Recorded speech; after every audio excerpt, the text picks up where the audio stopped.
episode 140. I'm Alex Sparky. Hope you're having an incredible day today. As always, I got both the boys here with me. Starting off, we got Zach here, who is most definitely going to talk about Pikmin 4 today. Zach, how you doing? How you feeling? I'm going to be honest, I forgot it came out.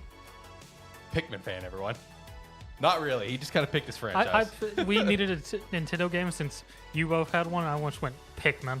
Yeah, and he just ran with it. Although I did play the demo, so I'll briefly touch on that later because I actually really enjoyed it. Real Pikmin fan. And then we have the proud new owner of a brand new PC. John, how are you? Man, PCs are expensive. Yes, they are. No, it's enjoyable. Kind of snap decision. I'm impressed because I didn't have to tell you to get it over a phone call this time. You know, I thought about it. I almost made you do it, and I went, no, not this time. Versus what's been going in our Discord in the PS5. Oh, I know. Shout out to Steve. Okay, no, so for first and foremost, context in the phone call, like for me and John both, like the last, like... We're bad at spending money. Basically. Well, bad at making larger purchases. Yes. So I feel like it's probably like a grand total of 3 PC purchases between you and I both. We've had to call each other and say, I'm sitting here on the purchase screen. Should I buy this? And the other person's like, just fucking buy it. Well, it's like the first time I upgraded was when I was living with you, and I didn't even say anything. I just went, okay, come in here real quick. And it was up, and I was hovering over the purchase. I was just like, click the button. Yes. Just do it. I can't do it. I had to press the button for him. That's just how me and him operate. But then in our Discord, our work Discord, our guy Steve here, Sparky3, has been all week begging someone. Man, when I was driving, I was door dashing when he sent the initial message, and when I saw it, I bust out laughing because my first thought was, "My guy, you came to the worst place." Yeah, his message was, "Somebody keep me from buying this PS5," and all 3 of us, I feel like, had the same reaction. It was like, seriously? I'm like, bitch, we're the ones people go to spend money. Yeah, it's like he came to the worst place for support to get him to not do it. Because you were like, no, do it. And I'm like, yeah, man, we're enablers around here. Oh, man. But yeah, shout out to Steve. He's got a PS5 now. Bullied so him cool. into doing it almost. Yeah. Zeno, you're a bad influence picture of a PS5 in his vehicle. Yes. Yeah, we just started sending gifs of yes. PS5. Yes. Oh, man. Shout out to Steve. Maybe he might come by with chat. I know he's going to be setting up his new PS5. Who was it that put the gif of like breaking the PS5? Was that... Of what? There was a gif where someone just was breaking a PS5. Was that Jacob? That was probably It may have been Jacob. Jacob. Jacob was the one that was just like, you can just play it all on PC, bro. I saw that gif there, and I didn't send the message, but my immediate response was, at least he had a PS5 to break. Oh, man. Hey, and you know, we also have a new PS5 revealed. That Spider-Man one. Yeah. We'll dive in that in a little bit. That one's digital only, but the plus side is you can get the shells for either one and separately, which that's like the biggest. That's not even the cool Wait, part. what? That's not the cool part. It's digitally only? Yeah, the actual bundle they're selling, it's digital only. But they are selling the shells for the disc edition. Yeah, remember, there's a digital only version of the console and a disc version of the console. Okay, not what Yeah. it sounded like from that statement. Gotcha. Okay. Yeah. So it's It's the digital PS5. digital PS5. When you said Yes. digitally only, I was like, so you can only get the console digitally? Yes. Yeah. I mean, in Yeah, you terms gotta of the download it and edition, print it yeah. off. Yeah, basically. That's why I was like, the fuck is this bullshit? But no, it's a digital only console, correct. Yeah. not a digital only availability.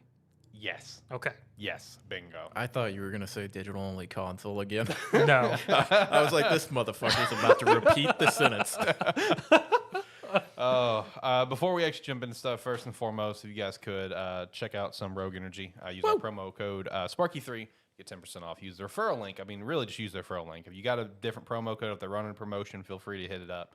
Use our referral link alone. Supports the shit of us. I got some pineapple raspberry coming in at some point. Okay, let me know how it is. I may try to snag a scoop off you. I bought it Monday. It's apparently still they still haven't shipped the shit. Okay. So I don't know what's going on there. Yeah, I may have to get a scoop from you. I really want to try it. Yeah, no, I've taken what was the other one?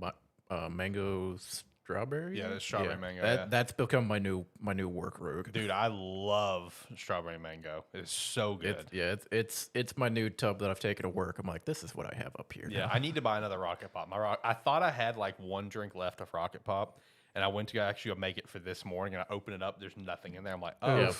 Yeah, I finished my rocket bottle off up at work. I was like, I need something new. This one's good. yeah, exactly. Yeah, currently I got the raspberry lemonade coming in, or raspberry pineapple, some more a rocket pop, and then some grape popsicle. Yeah, there you go. So yeah, definitely check out some Rogue Energy. It's phenomenal. Can't recommend it enough. Also go down and check out Agent Ink and pick up one of our jerseys. AniMan Plus one's incredible. Honestly, all of them are great, but AniMan Plus one definitely stands Do out. you have an AniMan Plus one yet? No, No. neither of us do. Neither of us do. You keep saying it's incredible. It is. And you don't have it. I know. Look, I think It's all about the allure, John. man, it is. Dude, like I think I've said this on the cast before, but the reason why I haven't bought anything else is because my brain won't let me. Because my brain, for whatever is, and it goes beyond this merch. It can go to like any collection of like, let's say figures, box set of whatever it is. My brain won't let me buy one at a time. My brain's like, you have to buy all of them in one purchase, and I just don't buy anything because I can't buy it right now. And I don't know why my brain is like that. It just is. This man has 2 limited edition Switch boxes I behind know, him. I know, As he's saying this. I know. Like, I just look over, I'm like, bitch, you got 2 I OLED know, I special know. editions back there. I know, and I haven't got around to buying the jerseys. You know, one day it'll happen. Maybe one day soon. I've had a really good Dash week, so maybe one day soon. Anyway, and then of course join the Discord, anything of that sort. All right, so for today's show, definitely Spider-Man 2 stuff. Going to touch on that. A new trailer, got a lot of cool accessories. We're going to kind of chat about there. PS5 Pro, going to kind of touch on that and just kind of give our thoughts on like I will say, if it's necessary. I guess we'll chat about it. I will say, I am very disappointed in us this week because we're gonna have to fucking talk about League. And here we are. It's gonna have to happen this week. I'm not and sure why you're disappointed by that, but okay. Because Zach, I hate that game. I mean, we've established that I hate before, that but game. still. I don't like that I have to talk about. I mean, it. Riot knows what they're doing. They'll bring people back eventually. Yeah. It happens. Yeah, I mean, I'm actually considering playing like actual League, not just TFT, because I mean it's on Game Pass. Don't so you have other things to play? I do. He does. I do a lot of things. I finally picked back up Final Fantasy, played that for 30 minutes. So shout out to that, I guess. Oh, wow, you did I know. nothing. I was about to say you went from one town to another. Correct, actually. It probably started a quest and watched a cutscene. Correct, actually. Then we got more Exoprimal because after setting on it some more, playing it some more, might actually be a game that might be a missed game. So Zach will chat about that a little bit, and then John's also got something we're gonna chat about as well, which I think I have in the thumbnail, right? Do you want to try saying it? Mechabellum. Okay. Yeah, Mechabellum. Yeah. It's in the. I couldn't remember the name. Yeah. I was over here. I was like, I know it starts with an M. I don't know Yeah, what it is. Mechabellum. Chat about some Pikmin 4 as well. I played the demo, so we'll kind of go into that. All right, let's kick things off with Spider-Man 2. So, of course, right now we have the San Diego Comic-Con, and there was apparently some other stuff. I want to just kind of throw this out there. There was some other Marvel-related things shown. But apparently there was something shown for Iron Man, that game, but it hasn't obviously come online. I don't know if it was a trailer or what. And then they showed the trailer for the Captain America Black Panther game again, but nothing new on that front. Just the same thing. Just I guess reminding people that hey, this is a thing, by the way. We're doing this. But did get a look at another look at Spider-Man 2, probably the final trailer we'll get before the game comes out. I don't know, we'll see. Very heavy story focus in this one. Finally, I actually got to see Harry. For the first time. I literally let off the trailer for it. I think the biggest takeaway for everyone in this one is that Venom looks sick. I mean, the trailer ends with like a full shot at Venom, not just like an actual still shot, whatever. But Venom's design looks incredible, and I am very excited for this. But honestly, one thing I'm super pumped for, and I know John's gonna be with me on this, is that fucking controller. Wow, that there's a new controller. The controller looked good. That controller, I will get that controller no matter the cost. Dude, I'll tell you right now, as someone who tries to buy these when they come out, Yeah. they will put a time of when it's gonna go on sale. You gotta fucking be there. Yeah. Otherwise, you late an hour and you missed out. Yeah, I know. No, that's next Friday, I think, is when the pre-orders go up, right? Yeah, it's always at a weird. It's usually late at night. Yeah. When they go up. But yeah, controller looks sick. Yeah, that controller is like an insta purchase. Like we already mentioned about the PS5, they got the PS5 bundle. It is a digital edition PS5 with the shells, but thankfully, you can just buy the shells separately for both editions of the console. So that's really cool. I'm gonna aim to get the shells and swap out from the white shells that I have to the Spider-Man ones because they look super cool. I might get the shells. Just, I mean, they look good. Yeah. But also just the plain white ones are kind of basic. Yeah, it is basic. No, overall, like the trailer was incredible. I rewatched it multiple times. Love that there was so much that popped in that trailer that was so cool. Like the obvious meeting again between Miles and Martin. That's going to be really intense in the game. And then there was one shot where I saw a lot of people questioning online, who is this character?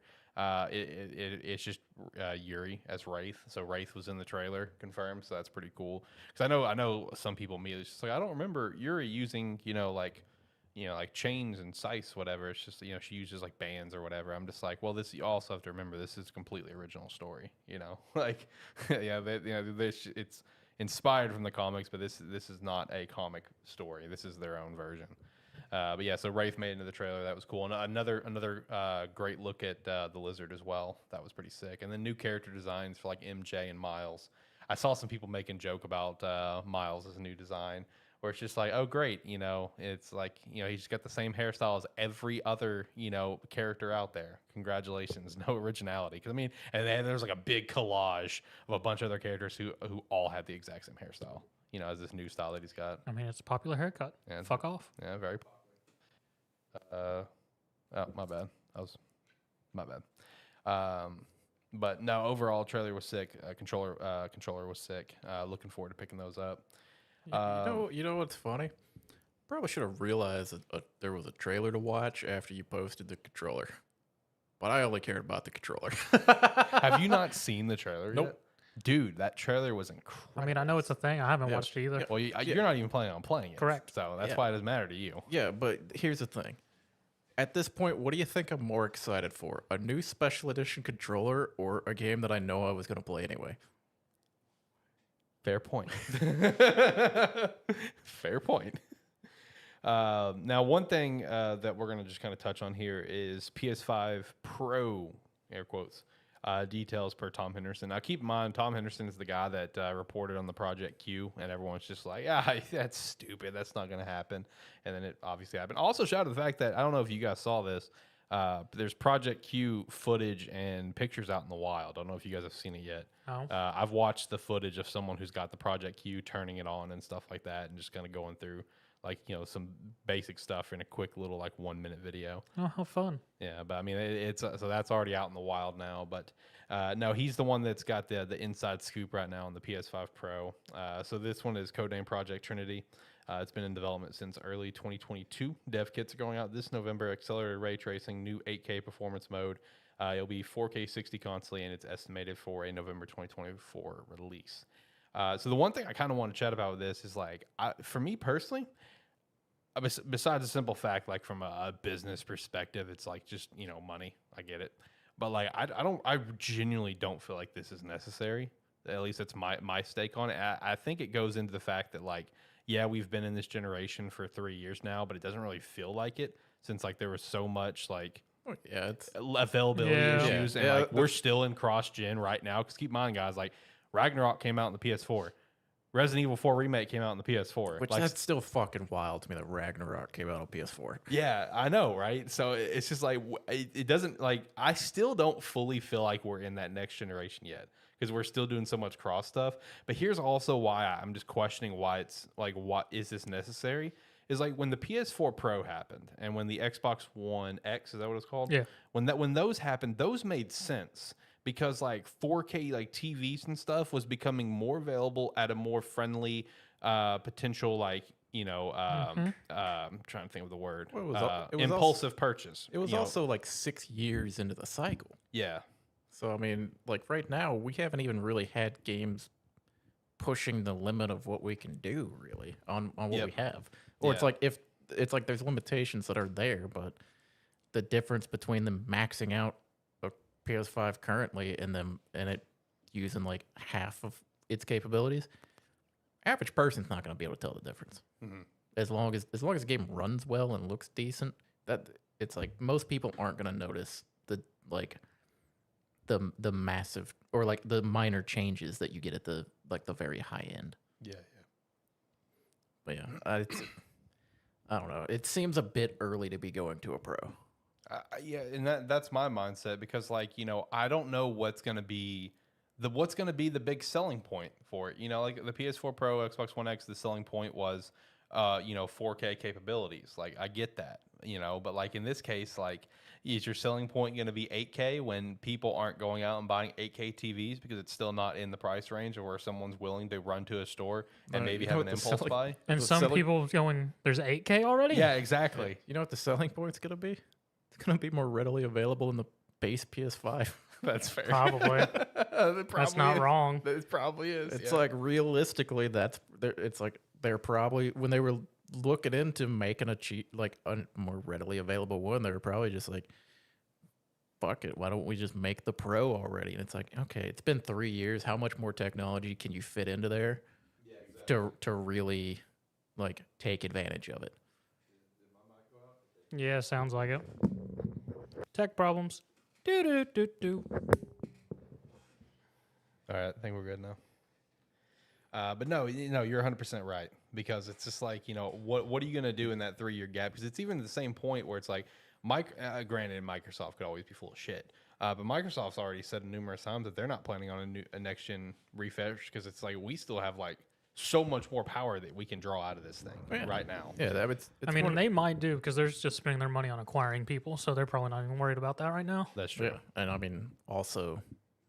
Look at the first party Microsoft games we've been getting. They haven't exactly been pushing the bounds of of what the console can do. Yeah, true. And what's also funny about all this is that we're gonna get like this PS5 Pro next year or whatever. But one thing to keep in mind is that we are supposed to apparently get a PS5 revision later this year. The one that I think they're going away from that disc-based one. It's like the design is going to only be the digital design, which, let's be honest, that looks like the more natural design for the console. Yeah. And it's going to have a detachable disc drive. So that's going to be the new future. So we don't need disc drives. Shut up, John. Yes, we do. Why? I need disc drives. Dude, the games are available for digital purchase. I'm aware, John. But I would get the disc drive because ideally, since that console's going obsolete, its price will go up. See, that's my thoughts. Anyone that's got a disc-based PS5, you got a gem. Like give it a few years. That thing is going to be a gem. So shout out to that. John's in thought. I don't know if I have the digital edition or not. I've never tried. I've never looked at it that close. Was it in a black box or a white box? Does it look like it has a tumor growing out of the side of it? That's also a good question. Have you ever looked at your PS5? That's also a good question. It's underneath my TV. So no, he is not. I don't need to look at it that often. It's like it turns on when I push the button on the controller, and I don't have to put a disc in it because I buy everything digitally. He's probably got the digital edition then. I mean, how much did it cost? Knowing John, Fuck, dude, you know how much shit I buy. I don't know. That's fair. That's fair. it's quite possible John could have a disc version, not even know. I might have would not even know. Well, you better check that if you're gonna buy those shells. Well, yeah, I'll check it before then. Yeah. Oh, so you're gonna look at your PS5 for once. Yeah. How often do you need to look at the console when you're playing it? I don't know. I mean, I look at it. Why? Is the game not entertaining? It is, but my eyes wander. I can't help it. All right, Russell Crowe. I can't help my eyes wander. Okay. But no, PS5 seems kind of silly. We'll see. What continues to come out of it and what will be the big selling point for it. I guess we'll also see if Microsoft responds. Anyway, let's do Exoprimal. You've spent some more time with it. Yeah. Not as much of a dumpster fire. You're still really enjoying it, and the way that he put it in our Discord is that the more that he plays it, this might be a missed game. Yeah, just because And I'm gonna be honest, it may just because it wasn't what I was expecting from a live service game, so it caught me off a bit. So if you missed last week's episode, I'm not going back through the whole Exoprimal stuff. But main setting to know is just you're some exo fighter getting warped through time, and you have to constantly fight dinosaurs and whatnot for these war games. So I'm gonna get slightly nitty gritty because it's a lot of the small details that really catch it and sort of bring this game out to me. It's just like, so from when you start, it keeps track of how many matches you've played, and more or less through the progression of the matches, you unlock cutscenes and whatnot, and then lost data to progress the story and whatnot. And really, is the small stuff. It really makes it where it's not just a live service game, and it really actually has the whole story base of where the Leviathan AI is a character, not just this giant thing that's annoying as shit at the beginning of matches and just saying stuff. Because like going through the matches, like the first like 5 or 8, he just spawns in and says the same thing. I'm Leviathan, welcome to the war games, yada, yada, yada. And as you get more games in, it then starts progressing to him saying other lines, saying something about, oh, you showed good stuff of just your stats on this map, or as the character you're playing as currently. And then it just throws in random shit at you, and where it goes from just the simple waves that John and me were doing to just fighting regular dinosaurs and whatnot, and things like that, the arena defense, and then suddenly opens up, and I get to the final... my squad gets to the final mission before the actual like PvE or PvE thing. Is just like, anomaly detected. What? The map goes red and everything, and just like spawning swarm. It points you up to a skyscraper and just thousands of dinosaurs raining down upon you. Yeah, okay, so the shots that was like in the trailer. Yeah, and I shit, just go, got it. Well, fuck, this is different. And with that, and just as you progress, it just starts doing these different things to really, that changes it. The waves start getting harder, like the area defense becomes more frequent, and like the first area defense, it gives you this giant square, they're coming at you, and now I'm at area defenses where we have this small fucking bridge we have to stand on and charge, and dinosaurs coming from the side of it starts adding more varieties of dinosaurs to make it more difficult. Adds in more PvP stuff to make it more relevant, where there's a actual, which is part of one of the main storylines things, where you go into it and it starts up and it does a whole cutscene with the Magnum guy shows up. He's like, hey, buddy. Hey, I'm going to have you help me collect data. Let's do this. You do the regular, and then now you have a sort of scuffed PvP of each team has a hammer. You have to charge the hammer to break through walls. You then, at the end, have to fight to see who can break the last barrier. And it becomes a bit of a shit show of protect the VIP, essentially, because you got to protect whoever has the hammer so they can strike the objective, and the other team's being pricks and trying to kill your VIP. So it becomes a giant shit show in that PvP. And more or less, just as you're progressing and doing each battle, it's just more stuff are adding in and whatnot, and just it throws in that just story-related element of just like, hey, we're doing this now. I hope you've been paying attention to the story because we're doing this now. To one point where just randomly the game's just like, all right, we're done with this. It yoinks everyone out, and now we're having a raid fight. And instead of it's 2 teams of 5, everyone's a team of 10 trying to have a goddamn raid fight against a dinosaur. Okay, a couple questions Stop. for you. One, how many roughly, because I know you're not, roughly how many matches till you get to like the anomaly stuff where it starts raining dinosaurs? About 10. And like to the harder sections of the defense, like you're talking about, where 5, instead of it being like big stuff like that, it really starts coming because it more or less progresses of just like how the whole setting is.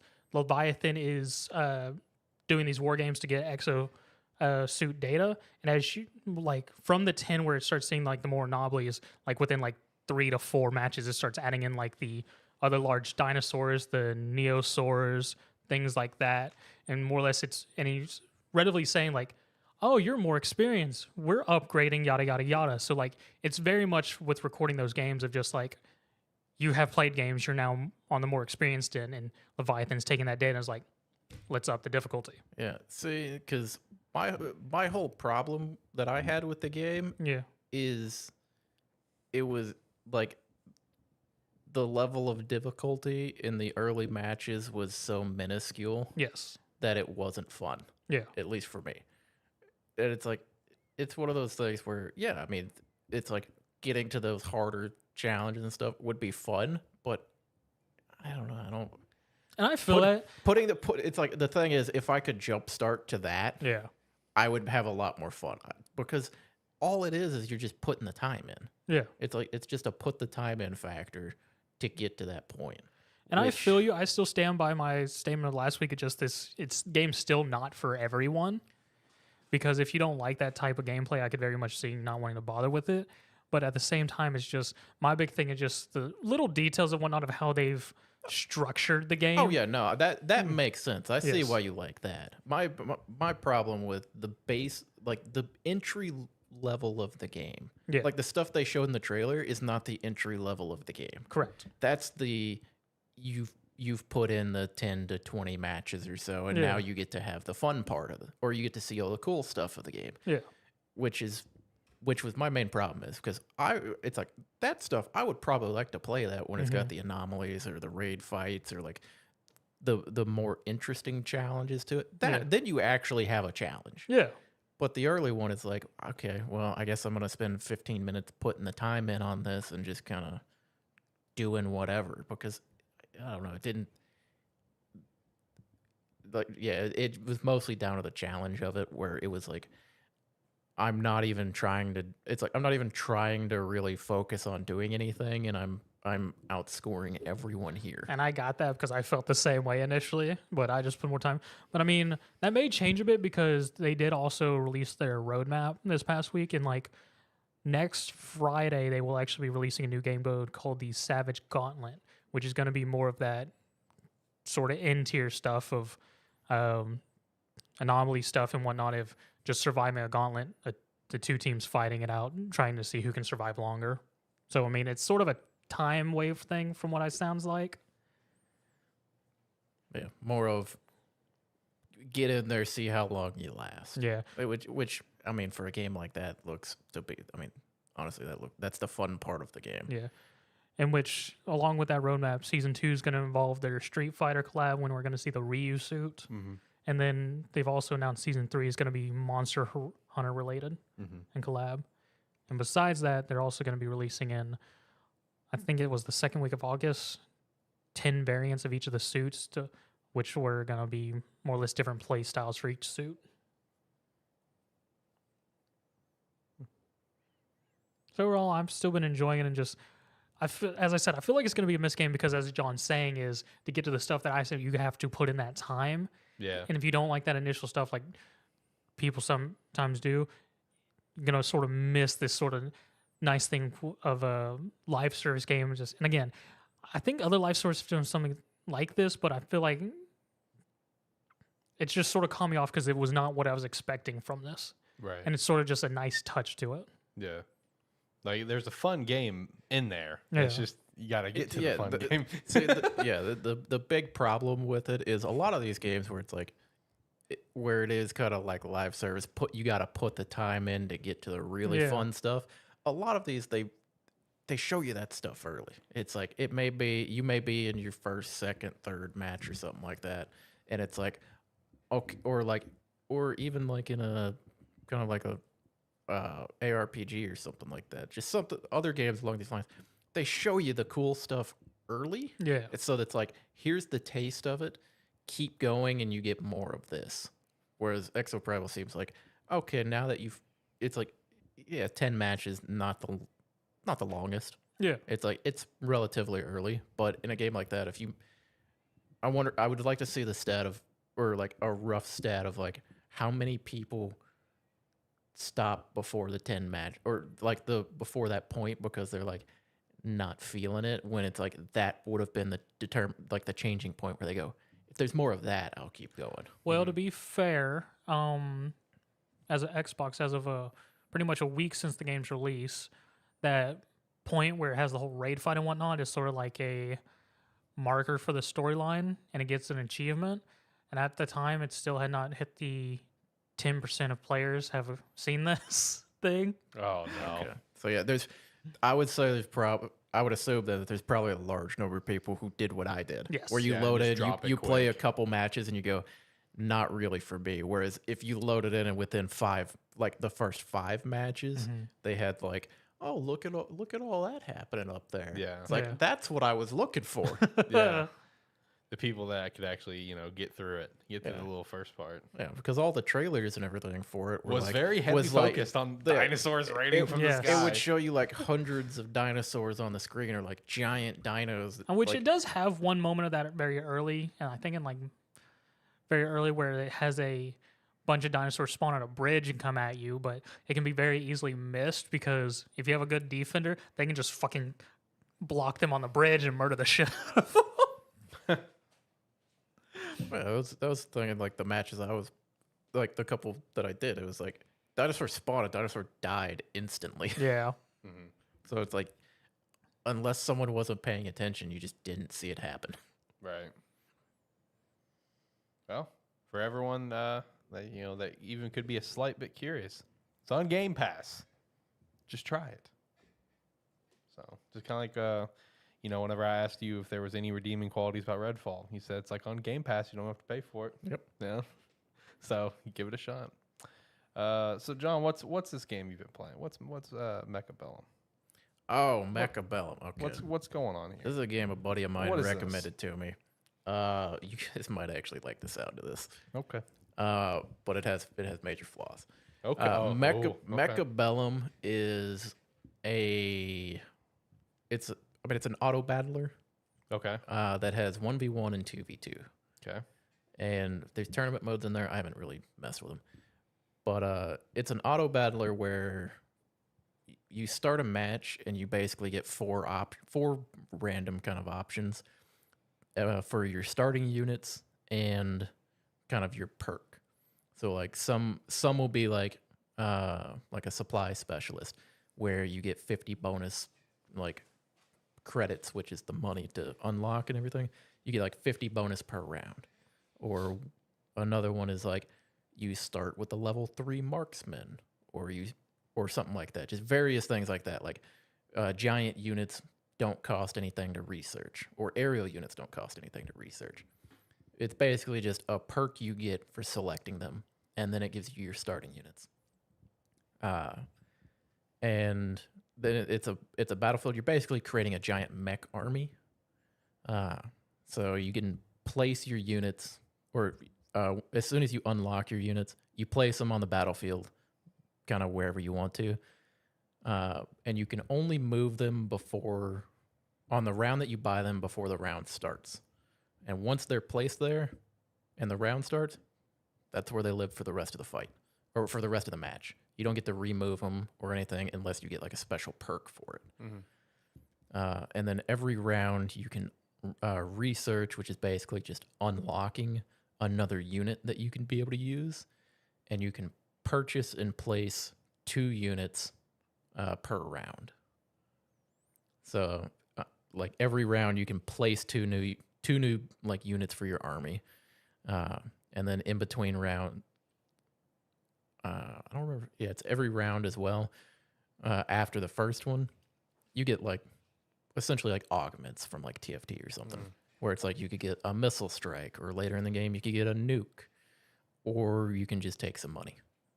Little things like that. And then like when the round starts, armies just kind of go do their thing. And it's been pretty fun.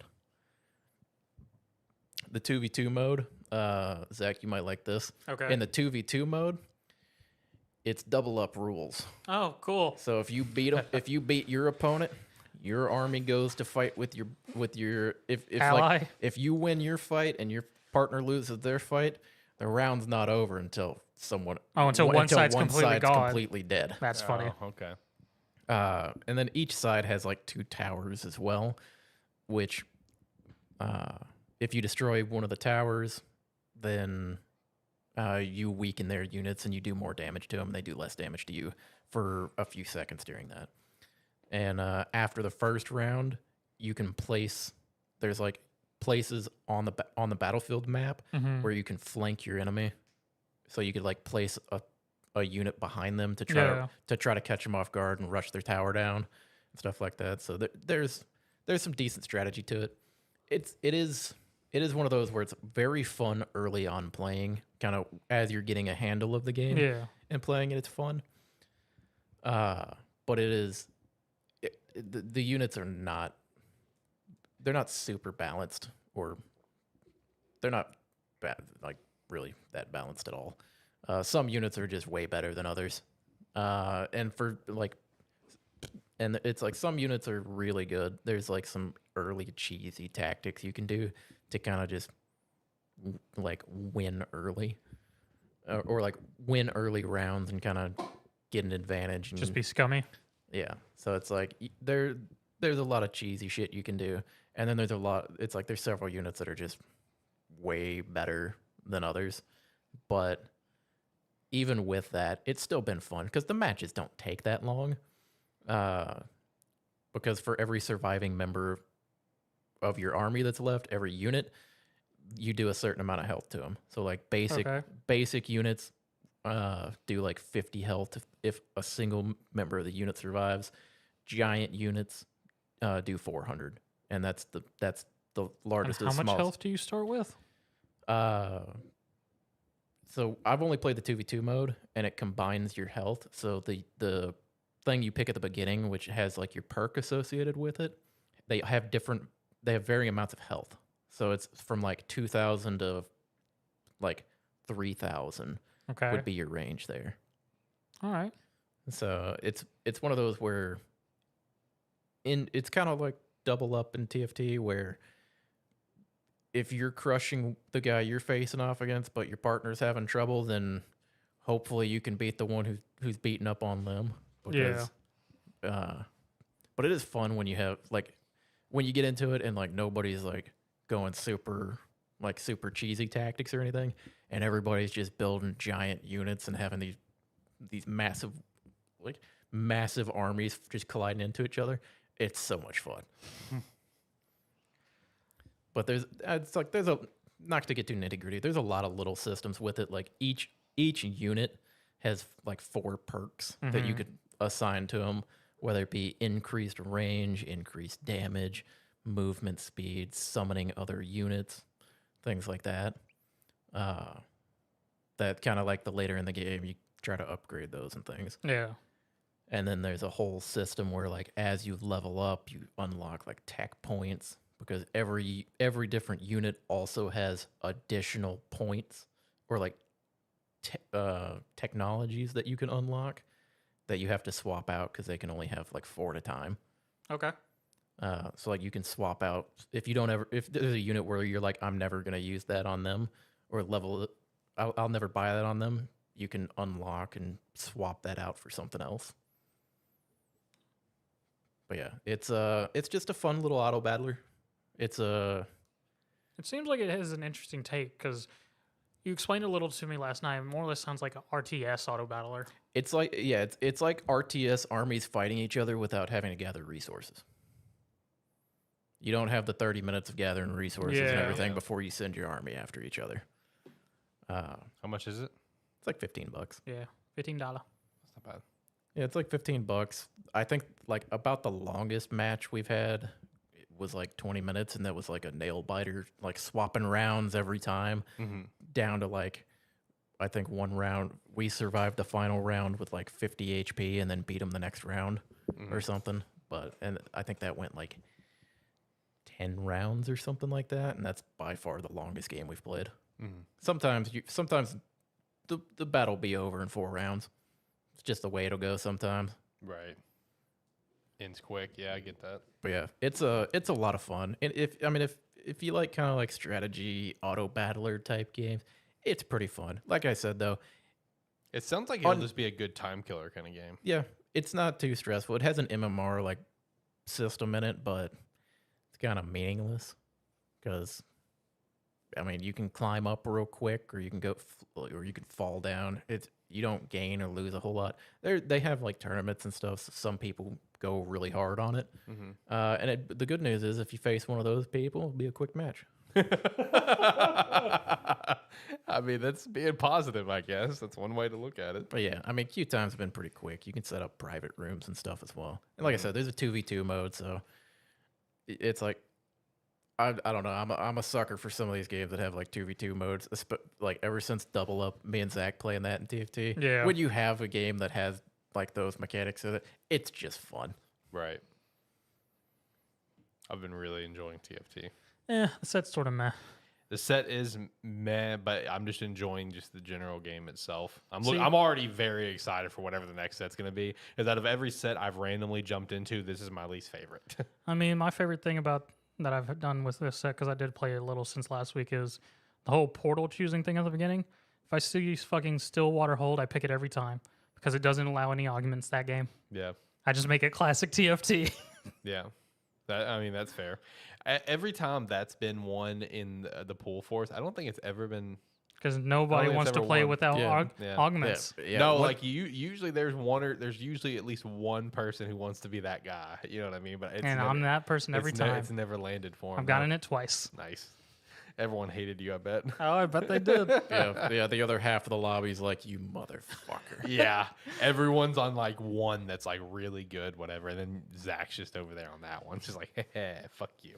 We're playing classic TFT fuckers. Yeah. No, the set I like is classic meh, TFT. I but mean, I'm fine with just, it too. I'm just enjoying the game. Just a nice time killer. They released a new mode today, Soul Brawl, or last night, I guess. I didn't play last night, but No, they patch on. Don't they patch on Tuesdays? Came out either Tuesday evening, because that was when the okay. whole live stream thing was. I know I saw some tweets from TFT last night that they were about to send a patch live, so that's why I assumed it was. Probably. It was probably Probably- a hot Yeah, fix. probably Yeah. bug fix or something. Yeah, but I've been playing Soul Brawl today. I've been really enjoying that one. It's basically just like a tournament mode. Yeah, you spend 3 rounds, 3 sets of goes just fighting and building up your soul energy, Yep. and which after all that you go into a tournament bracket. It randomizes you, and you either lose twice and die, or you just lose all your soul power. Whichever happens first. Yep. I mean, Have you won a tournament yet? Nah, I've gotten second place like 3 times, so that's it. So, here's what it is. So you've been playing the new TFT mode. Yep. Been playing the new 2v2v2v2 mode. Yeah. So is that like just deathmatch rules? Kind of. It's like a small arena. And then it's like, Is it battle right rules? what it is it's 2 teams of 2 that face off against each other. So you're just facing 2 people in the arena. And yeah, it's just last team standing. Okay. For there. It's like you have to kill the 2 of them to win the round. And then you kind of just progress through. The most annoying thing about it has been it's like when you get into it, they have like certain like rounds where there'll be like an echo of a champion there. Like it'll be one of them is Pike, where every 7 seconds or something, he'll dash across the map to the furthest person from the center, and he stuns and does damage to anything that's in the line. And there's one that's Lux that'll just rotate one direction until someone walks in the path of it, and then she fires off a laser, and then she'll rotate the other direction, and it's just that. One of them it's like another one is Samira, where she's just there, and if you get CC'd, well, fucking here comes Samira to one-shot you, or not necessarily one-shot you, but it's coming over to like Just to beat your shit up. to fuck you up. She's going to end you. Yeah. You will die. But yeah, I mean, it's 2v2 mode, and it's League. Some characters are way better than others in that mode. And it's one of those things where you do get to ban at the beginning of the match, which God help you if you couldn't, because you would see the same characters every game. Yeah. But yeah, we've been playing it. We got some wins in it, but it's fun. It's just chaos. Like there's a lot of chaos happening in it. And yeah, we've just been. Since we don't play League anymore, we don't know what a lot of these characters do. So we just started, but we own a lot of them, or we own most of them. So this morning we were just picking characters we've never played before to see what they did and see how well we could do with them. Yeah. So it was fun. So yeah, that's basically what I would do if I got back on League. Because if I was to get back on League, I would just do it through Game Pass to get all the champions, and I would just pick random characters. Like, let's see what this person does. That's fair. I have no fucking clue. Like there's so many characters that I've never played, even whenever I did play League. And the last new character that I remember when I was playing was maybe Tom Kench. Was maybe the last new character I remember when I played. So it's been a while. I don't know. We were joking about it yesterday. We were playing. It's like about once a year we dust off the old league setup when when Earth mode comes back, and we'll play it for a weekend. Yeah. And then we close it down until we get into a TFT set. Yep. That's fair. Dust off the old leagues. Yeah, there you go. I mean, he's not wrong. That's how I play League now. It's for TFT and the occasional Earth. the occasional Earth. Yeah. Just remember what John said at the start of the show. We got to talk about League. I fucking hate League. Yeah. Yeah. No, the amount of people that play League and really enjoy it. Such a small subset of the community. Oh, easily. Yeah. At this point, yeah. And usually the people that enjoy League are the people that are still new to League. Like there's the people that are new to League, and there's those people that's been around for a while and somehow just completely enjoy it still. But I definitely feel like the percentage for the people that enjoy it is more on newer players than it is on the longtime players. The longtime players that just play that game, it's just one of those games where you're just like beating your skull against the wall just because this is your life and this is what you're doing with it. You're just in a grasp and you can't get out of it. That's basically what the longtime League players are, at least in my opinion. That used to be me. It was, yeah. Now I play Rocket League. Yeah, now you're Now a he Rocket plays League Rocket guy. League. Yeah, he's a Rocket League guy now. Same thing, just a little different. Yeah. I will say this one thing that I did hop into this week, and man, I had a great time. Is I hopped into Modern Warfare 2, dusted it off the shelf. With the new servers? Yeah, with the fixed servers, popped in there, had a great time, Wait, man. 2022 Modern Warfare 2 or original Modern Warfare 2? No, the original. Okay. Yeah, the original with the fixed servers now, thanks to Microsoft, which I think I have that in this week's weekly wrap up. So shout out to that. Because I think it was last week. I think I shout out that the servers for old games got fixed, and like Black Ops. Yeah, it was Black Ops had like 100,000 players, whatever. Well, Activision Blizzard confirmed it was Microsoft was the one who fixed all the servers and made them runnable. There was somebody in Microsoft was like, thank God, let me fix your shit now so I can play. Yeah, exactly. There's been a dude just sitting there waiting to click the licking button. his lips, just like, ooh, buddy. It's like, I'm about to be the most liked person at this company. No, man, I hopped on Modern Warfare 2, and it was great. I had a great time. I just played a few rounds of Team Deathmatch. I didn't go into Search and Destroy yet.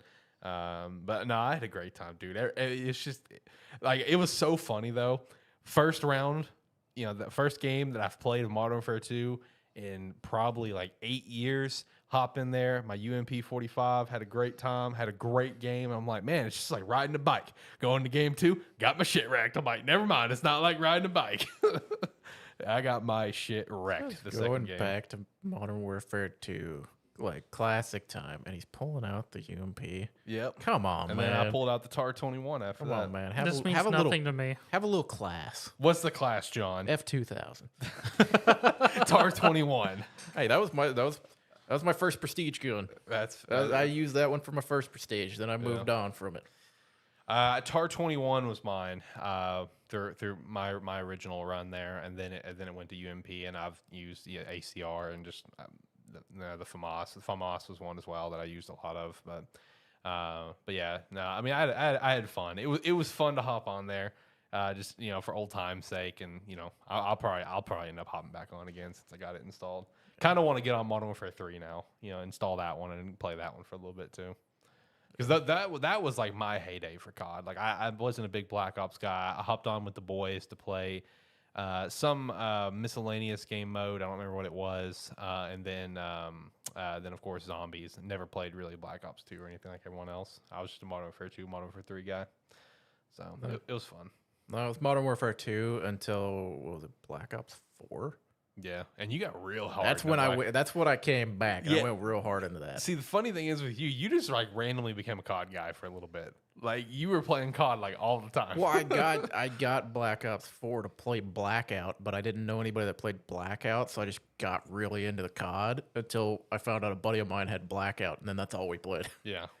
But I also didn't get into we didn't play a whole lot of like the normal modes. Mm-hmm. Black Ops 4 had like a Counter-Strike version of the game. They had like a Counter-Strike game mode where you had to buy at the beginning of every round. Oh, okay. Got really into that mode. Yeah. Yeah. Oh, so speaking of Activision Blizzard, Yep. we Here we go. had season 1 of Diablo start, Yep. and let me tell you something. It's so good. Rogues have assless chaps. The patch leading into into season 1, nobody was fucking happy. Yeah. How big was the patch? Oh, they just nerfed the fuck out of everything. Oh, Yeah. They just basically made the game a lot There was harder and there, just nerfed everything. there was to the so ground. much outcry immediately. I mean, not everything was nerfed to the ground. Yeah, They nerfed yeah. a bunch of stuff, and like it wasn't even the fact that they nerfed damage. They nerfed everything across the board, like survivability and everything. So like survivability was already kind of an issue for a lot of classes. I mean, like Druid, not an issue at all. Druid's still fantastic, but the survivability was hit really hard, as well as like damage and stuff. Like survivability based on just stats and the fact that damage is lower means you're fighting longer, means higher potential for being killed. yeah. But yeah, the outcry was so immediate and loud. We'll just use that word. That's a nicer word. That they immediately scheduled for like this yesterday to have a campfire stream is what they call it, where they kind of outline or like take community questions and kind of outline responses and stuff like that. I just want the community questions. What'd you fuckers do? So and they did acknowledge. They said, based on the feedback we've gotten from the way this patch was done, we will never be doing patches this way. We've rewritten our processes basically. So now before anything ever goes live, like because what's been happening is the patch goes live and we get notes. Yeah. Now they'll be putting the notes out several days beforehand so they can adjust anything. Wow. And it seems like they're kind of backpedaling on some of this stuff, like because it seems like they had the attitude of we're gonna slash everything and see where we are. That seems just like a weird way to do it, though. Do patch notes and see how the community reacts, and then patch it instead of just. Well, couldn't they do like a test server? It's like they're really just trying to get the community's approval. It's like, hey, is this cool with you guys? No. Okay, never mind. Yeah, that just seems very an interesting stance on the developer's choice instead of like trying to set up like a PBE. Yeah, it's the thing of like right now everything moves kind of slow Yeah. for it. It's like it's the new game. They don't have everything set up. A lot of the stuff's still not being fixed. Like resistances still aren't going to be fixed till season 2. Oof. Because resistances like they don't fucking work right now. All right. Or it's like trying to stack resistances doesn't do anything. You barely get any resistances, and they're kind of bugged. But yeah, it's one of those where it's like they kind of slashed everything across the board, and we're like, we'll see where we are here, and then kind of go from there. Because they were also planning like some of the higher content was going to get cut, like kind of cut back in that. So they did release like an emergency hot fix that went through that changed like how high end nightmare dungeons worked. Okay. So like the preview from yesterday, like the tier 70 is now the equivalent of tier 100. Okay. Because with the damage nerfs and everything that they put in, would have been damn near impossible to clear 100. Because they like, I mean, you could have done it. It would just taken a long time, and certain classes just wouldn't have been able to do it. So a lot of interesting feedback around patch notes and kind of their take on how they're going to be doing it going forward. As far as the actual season goes, it's whatever. It's Diablo. I mean, it's whatever. I mean, it's not my favorite thing. I have issues with it because the way the season works is like there's certain dungeons and stuff that you can go into and fight corrupted monsters, basically, which drop, or when you kill them, you can get a little accessory that goes into your jewelry slots that basically work as kind of like essentially a legendary aspect. So it's like having an extra legendary that you can sock it in. Some of them are kind of whatever. I'm playing a necromancer. There's some cool like the only cool one that I have right now is when I'm like as I'm walking around, it just auto detonates corpses using the skills that I have on my bar. Oh, that's nice. So it's like corpse explosion keeps going off. If I'm not using minions right now, I just kind of sacrificed them to see how it plays without having them. So it's one of those where if you had minions, it'll auto summon them with corpses, and it's actually kind of smart because it uses the skills kind of in a priority order. So if you didn't have any minions done, it'll always summon to your max level of minions before it starts using other skills, and then it'll prioritize like if a skill has like a CC associated with it, it'll use that before the damage skills, or at least from what I've seen so far. Okay. The other nice thing is the internal cooldown for that automatically happening and you manually casting the ability, 2 different cooldowns. So it can like that ability can go off, and then you can manually use the exact same skill that just went off without having a cooldown associated with it. Or you can use it because the cooldowns are on different timers. Okay. So your active ability and that automatic version of it are 2 separate things, which is nice. But it gets all the automatic one gets all the benefits from your passives and everything associated with it, which is nice. But that's the only cool thing I've seen. My gripe with it is, or at least so far, is like these particular dungeons that they have to do it.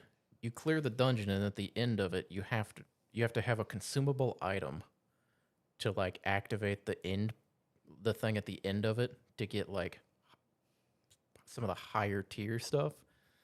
But to do that, you have to craft them, and the best way to get the material is just to chain run like these dungeons. Okay. Which isn't fun. They're just like a grind. It's just like a grind because it's like you have to run it. It's like you go out, you run it 10 times, and you go back to town, craft like four or 5 of these things, or just like disassemble all of the seasonal materials that you got to be able to craft more of the things, to be able to open the thing at the like the little blighted mass or whatever at the end of the dungeon. So it's like you just run them. You run them to be able to run more of them to hopefully get the higher tier version of it. Or so that you can craft like the higher tier version of it to get the higher tier hearts. But then like the ultra or like the most powerful version of these malignant hearts use a certain type of the consumable thing. Okay. Which is just like which you, at least to my knowledge so far, you can only get via crafting it at the table, and there's a certain one that you have to use, and it's a random chance that you might get it. Oh, that's fucked. And it's like that's annoying. I'm not using it too much. I'm like I'll run them some to complete my seasonal challenges, and maybe when I get to higher tier stuff, I'll run it because I assume the drop rates and stuff will be, or like the drop rates of material and stuff will be better at higher ranks. So I'm just gonna level up. I'm just playing the game right now. As long as I have a couple of like the utility ones that make the game a little more fun, I'll be happy with just those for now. The seasonal content itself, it doesn't add a whole lot to it. But I'm used to coming from like Path of Exile, where their league mechanic is usually very well integrated in the game. You don't have to go out of your way too much for it. Occasionally you do, but a lot of times it's just kind of like you play the game normally and you experience the stuff. But if you play the Diablo 4 content normally, you only occasionally interact with it. You kind of have to go out of your way from what you were planning or from what you were doing to farm this thing over and over again to try to get the best version of it. So It's not my favorite way of doing like seasonal content. All right. But their season unlock system I do kind of like, because it's one where like you have challenges for each tier of the season, and as you complete more challenges, you unlock like the battle pass. There's free cosmetics and stuff associated with it. Mm-hmm.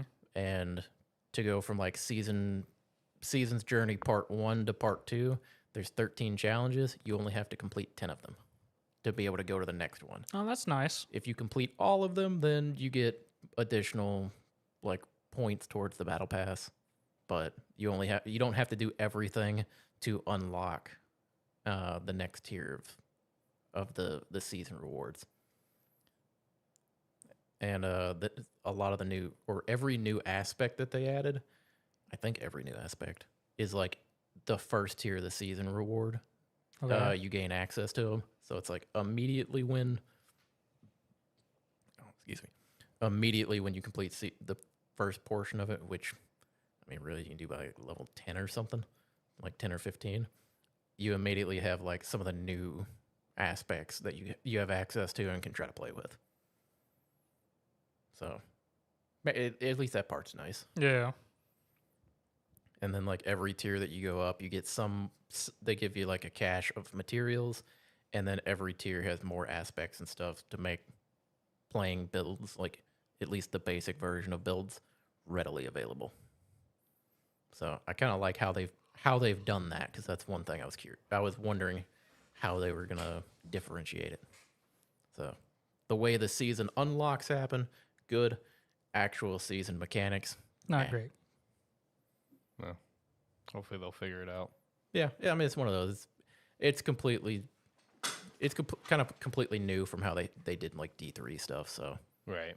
So it's like I'm not gonna be too hard on it, because they got a bunch of people angry at them over a bunch of different stuff. I'm not gonna complain too much because the season's mediocre. Mm. I'm just wondering, who thought that was a good idea? What was a good idea? Like all the immense amount of nerfs they did. Like who signed off on The this? board of directors. Who signed off on this? Like, this will make people happy. All right. Well, it was the thing. I don't think it was a make people happy thing. Yeah, I think it was a more I know. balance our game kind of happy. Yeah, it's more of like there's some stuff that was out of control. We need to cut back on it, and they went, instead of just like slashing at those, they kind of hit at those and then hit everything else. Because it's like there were a few outliers that were trivializing everything in the game. Mm-hmm. And by way of making sure that they hit those builds, everything else got hit. Right. All right, fair enough. I guess the last thing is I'll quickly touch on Pikmin, because I played it.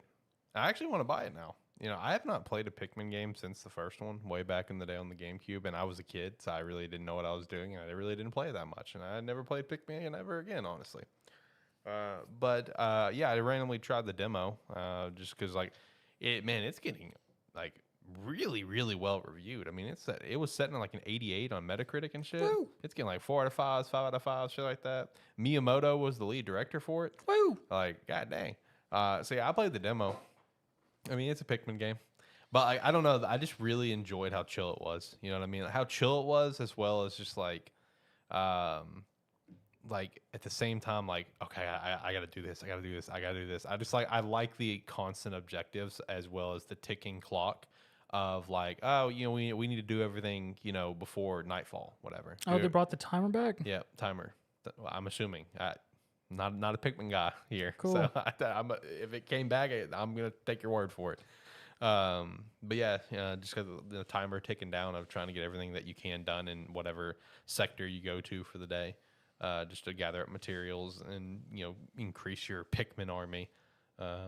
You know, rescue your fellow crewmates and stuff like that. Fuck them. I don't know if creating your own character is a normal thing in like the third game or whatever, or the second game. I know it's not obviously in the first, but you get to make your own character. That's the character you're playing as. That was sort of the thing with this one. I do remember some of the stuff that I did haven't seen was like, because Omar was the main character in all three games, and this is the first one where they're like, Omar's gone, So make your own Pikmin. Yeah, you start the game as Olimar, and he's kind of just doing his thing, whatever.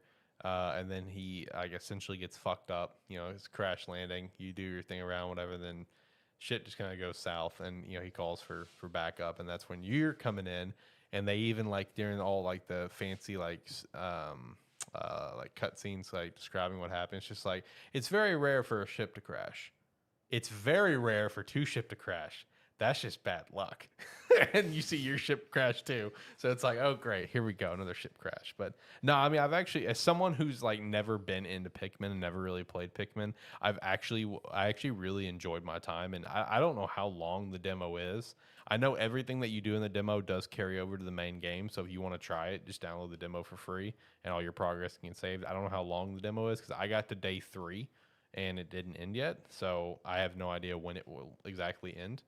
But I mean, I actually want to buy the game now. I already wanted to buy Pikmin 1 and 2 just because it's GameCube games that are now on the Switch, just further increase the collection, But kind of want to now buy 3 and buy 4 and just have them all, just to simply have it. The entire franchise being on the console is pretty cool. But yeah, I mean, I've actually enjoyed it. If you get Pikmin 4, are you gonna play it? Maybe. You should. I think it's pretty fun. Probably not. It's a relaxing time. It'll go on the shelf with Pikmin 1, 2, and 3. No, 1, 2, and 3 for what, the GameCube and what? 3's on Switch and Hey Pikmin on the DS. Hey Pikmin. God damn it. But yeah, that's all my piece on Pikmin. Not a lot. It's a Pikmin game. I don't know what you want me to say. I can't compare it to other Pikmin games. I just enjoyed it. There's a demo. You should play it. It was pretty fun. It was a pretty relaxing time, honestly. So I don't have anything else, I don't think. No, I don't got anything else. You got anything? If I do, I can't remember it right now. I was racking my brain. I was like, I think I'm forgetting something, but I mean, we could throw in just real quick the announcement of Sparkwall's Second Coming. that was the check other that out. thing. Yeah. Oh yeah. Do you got the date there? Because I put it in the Discord. In general, I gotta go through the PS5 crap.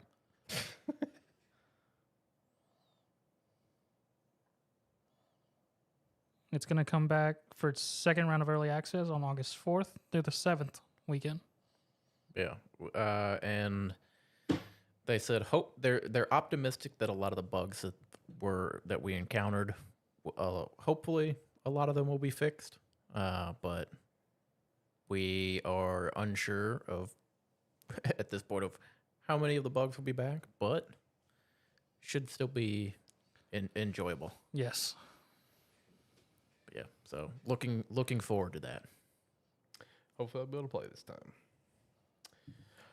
All right, let's hit the weekly wrap up and get out of here, boys. So already did that. So Ubisoft account drama, shout that out.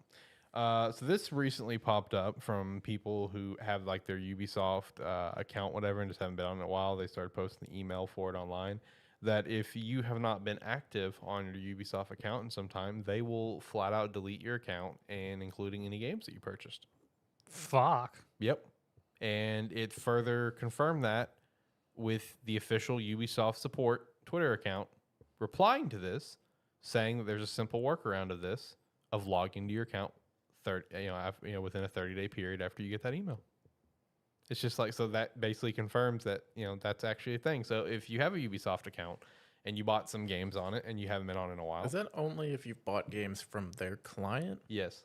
Okay. So if I haven't logged into my Ubisoft in a while, but I bought something on like the Epic store.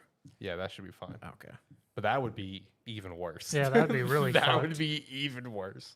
But as far as I know, it's just from the Ubisoft client because they do have their own shop. Yes, I'm not Yeah, mistaken. no, Okay. there's their own shop, and Okay. a lot of their stuff you'll download it through a different game, but you still get connected to theirs because they have like their challenges and stuff that you for different games. Gotcha. Okay.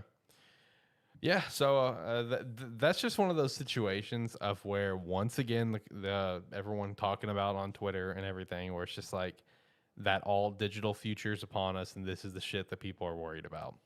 But on the counterpoint, let's be honest, how many people are actually using the Ubisoft client? Like, I forget they have one.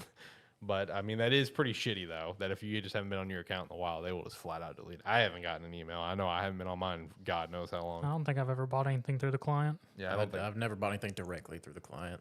Yeah. So, next up, we did have the Mortal Kombat 1 DLC characters revealed, and Homelander, Omni-Man, and Peacemaker being the headline ones. Ermac, Takada, and Quan Chi. I don't remember who Takeda is. I don't know those last three. Obviously, I'm not a Mortal Kombat guy, but You don't know who Quan Chi is? nope, Damn, okay. not a Mortal Kombat guy. But no, the I guess all the leaks and stuff of Homelander and Omni-Man and Peacemaker end up being true, and everyone is super excited for it. That is gonna be wild. Yeah. I'm excited to see those characters in there. I'm not a big player of Mortal Kombat, but You like watching I've been watching it, like Yeah. YouTube It's sort videos of funny. and stuff. Everyone's having these sort of reactions. There's a Discord a part of, and someone took a hot take and was just like, they chose the most boring fucking people to be guest characters. They immediately got jumped on in that Discord. Well, yeah, it's like they may not be the most exciting characters ever. They're just ones that are hot right now. Yeah. Yeah, especially with Invincible Season 2 got its trailer. We can only assume That's that coming out this year. Peacemaker will have a secret attitude adjustment finisher. That'd be so cool. That'd be so cool. J.K. Simmons was confirmed to be voicing Omni-Man as well Okay. in the game, so shout out to that. But yeah, no, these are very hot characters right now. Has anyone watched Peacemaker by chance? Nope. You would be the most likely. I don't watch shows. That you watch more shows than both of us combined. I've watched one like relatively new show all year. Still more than me. Actually, it might be longer than that. Well, either way, pretty cool to see that finally coming out. We also got another DLC reveal, which is very interesting because it's been 3 years since the last DLC, and that is for One Piece Pirate Warriors 4. The confirmed characters is Gear 5 Luffy, Uta, and Young Roger. And then from the Datamons, you have Yamato, you have Hybrid Kaido, Film Red Shanks, Kobe, and then you have Prime Riley and Prime Garp. So I know Does anybody like actually play these One Piece games? Josh Some does. I know people that. did at one point in time. Well, I was mostly just curious out of like YouTube because Not I have me. a question. Is Luffy in these games? Is he like how they do Goku in like Xenoverse, where like every That's a different great all the question. different gears are a different character? Probably. Because that thought question. just popped in my head because they're like Gear 5 Luffy, new DLC character. I'm like, does he have 5 variants? Man, That's a great question. I don't know how many, I have no clue. I don't know how many forms he has. Is each form a different? No, actually, in terms of this, because no, Gear 2 and 3 are just like regular sets of his attacks. Gear 4 Well- and Gear 5 are different actual entire things for him. Well, yeah. So Gear 2 could be a transformation, But it's not, because I did play Yeah. the original One Piece Wars, and it's just a skill you activate. yeah. Gear 3 is not a transformation for sure. Well, I was more wondering like I didn't know how it worked because Yeah. I assumed like some of it would be like in Xenoverse, so you have like Yeah. Super Saiyan or something. You have your Yeah. transformation there, but are the others like just another character, like how See, they have playable 4 versions and of 5 everything? are. Okay. Yeah, 4 would probably have 2 different variants because there's Gear 4 Bounce Man and there's Gear 4 Snake Man. So there's 2 different transformations on that one. And then 5 would be its own. So I would imagine like there's the base Luffy that can maybe go up to Gear 4. I don't know. Or maybe it just uses Gear 2 and 3 and maybe the 2 Gear 4s are a separate character. I don't know. I have no clue. That's a great question. I was I don't gonna know. say if they have something like that, man, they're missing the opportunity like Of characters. of like Xenoverse 2 there. They'll make a DLC pack for anything. Yeah. I could see Luffy having like, I don't know, 3 or 4 variants maybe. Just, if they did do Yeah, Bounce Man and that just Snake popped in Man my head. separately. I was like, how many Luffys are on the character select screen? Yeah, that's a good question. That's a great question. But no, that was actually pretty interesting to see that a new DLC after this long. Then something else interesting to see: Gundam Evolutions to shut down. Hasn't even made it a year. Fuck that game. Another mecha game down the drain. Yep. But meanwhile, there's another mecha game game- coming out soon. Armored Core 6. That game was not fun. I mean, it wasn't. No, it was not. I'm in agreement. No, Gundam Evolution was not fun. Anyone that hears this news and you're upset about it and you didn't play it, you're better off. But yeah, Armored Core 6, that's coming out soon. It will support up to 6-player PvP with spectator mode according to Japanese packaging. So that's a little tidbit I want to throw in there. A rumor from Jeff Grubb. Apparently, Metroid Prime 2 remaster is coming out soonish. See it when I believe it. Believe it when I see it. Sorry. Overwatch 2 is coming to Steam. That's a thing. That's happening. And then this I thought was really funny. Activision Blizzard will pay $6 million to any Overwatch League team that is not going to renew their agreement in the Overwatch League. They just don't want Overwatch League anymore. No, because Overwatch League is reported to be less than 1% of Activision Blizzard's total revenue. You know what the problem with Overwatch League is?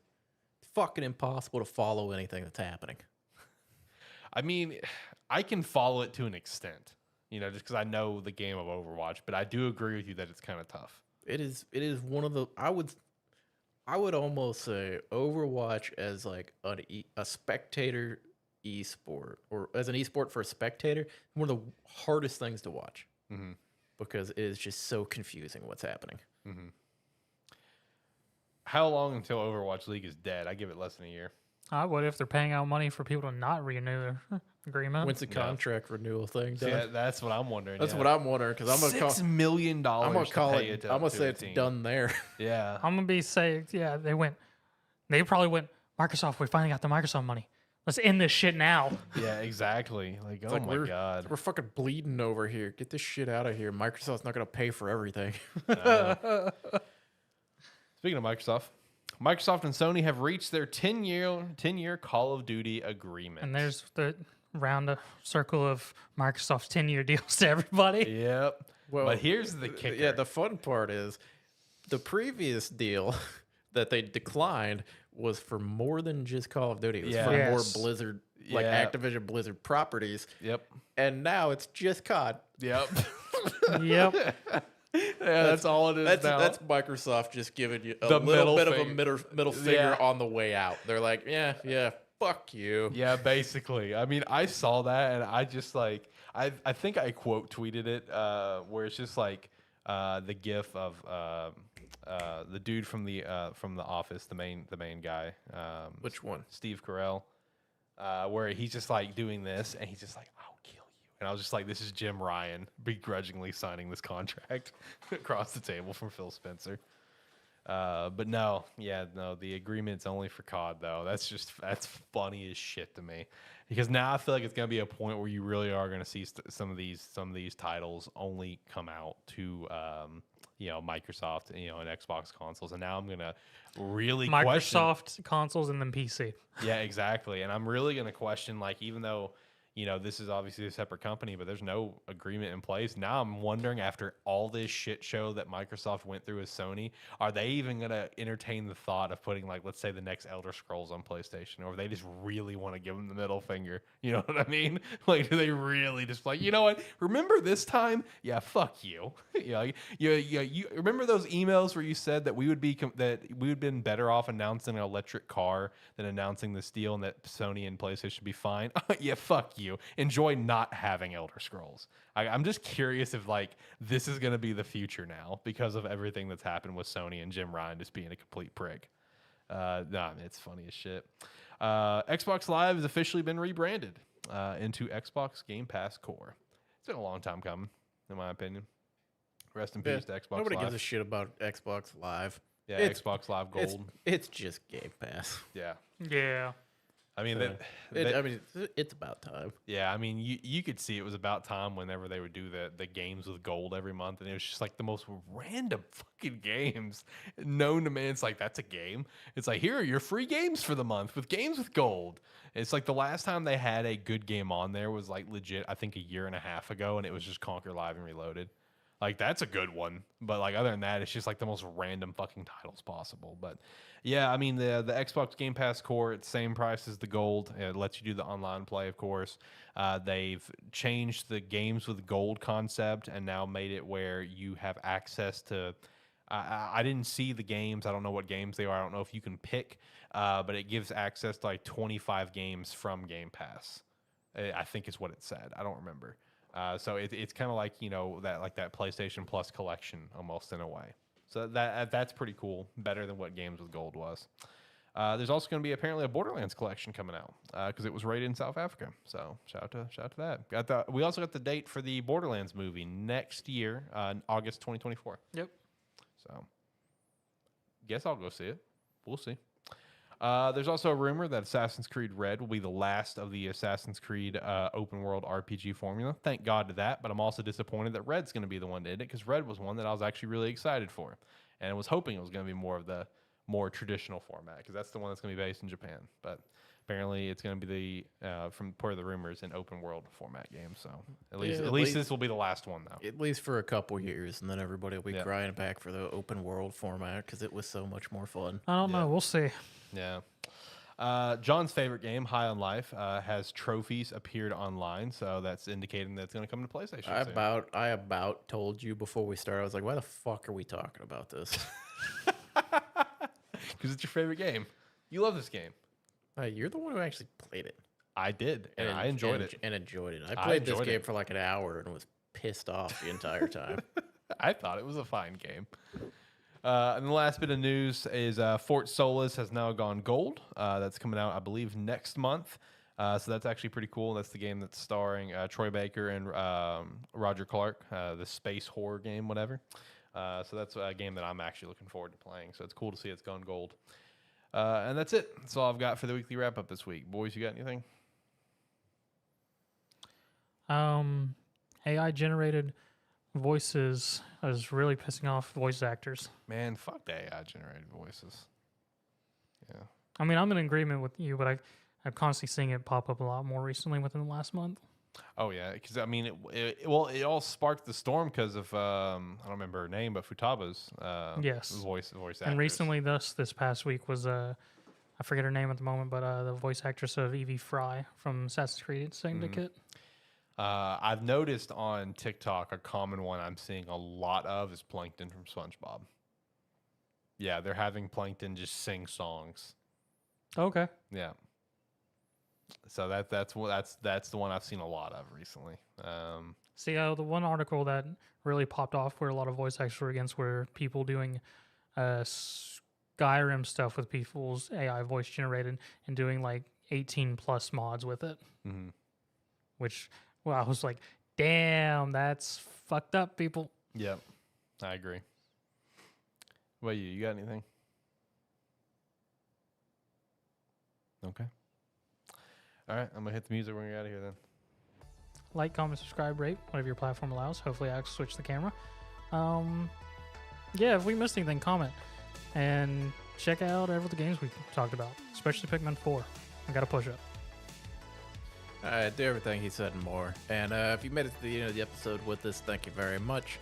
And if you want to see some more of us, we stream these episodes about 6 p.m. Central Time on Saturdays. Thank you. Make sure to also check us out on our website, spark3.com. You can sign up for free or sign up $5 a month. We appreciate that extra support. Check out some Rogue Energy, Agent Inc. jerseys, as well as join the Discord. And ATFS, by the way, is coming back every single week here on August 1st. So if you are a football fan, make sure to stop by on Tuesdays around 5:30 p.m. Central Standard Time. And a terrible football show will be going live. It's going to be a very fun season, and we're super excited. See you guys next week. Bye.